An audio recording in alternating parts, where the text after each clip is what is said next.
In the future, we'll believe things that today seem kind of crazy. Kind of like how it was once crazy to think the Earth orbits the Sun, or that humans evolved from apes.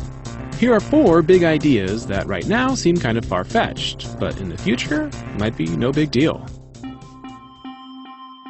The universe contains all that is, was, or will be, but what if that's not actually everything? Like maybe space is so big that parts of it are completely isolated from everything else. Or maybe every quantum interaction really does split reality, with each branch evolving in a universe of its own. We may well detect these other universes someday, and then we'd know for sure that not only are we not the center of everything, neither is our universe. What if you aren't really you? Every decision you think you make is really just the result of crazy complicated but completely predictable chemical reactions in your brain. It's an old question for sure, but as we learn more and more about how the brain works, we find less and less room for free will. What would a world without free will be like? Oddly enough, probably not that different from how things are now, but we would never be the same. We humans think we're the only sentient beings on Earth, but what if that's not true?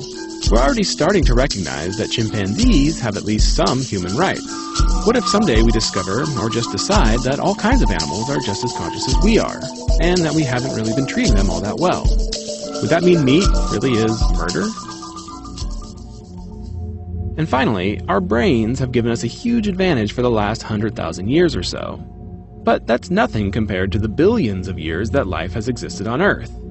In terms of evolution, the only thing that matters is the ability to survive and reproduce, and our intelligence has allowed us to do that pretty well, so far. But what if being smart isn't so smart? Like, we can invent our way out of just about any mess, but we're also great at inventing our way into new messes. And some of those can be pretty bad, even catastrophic.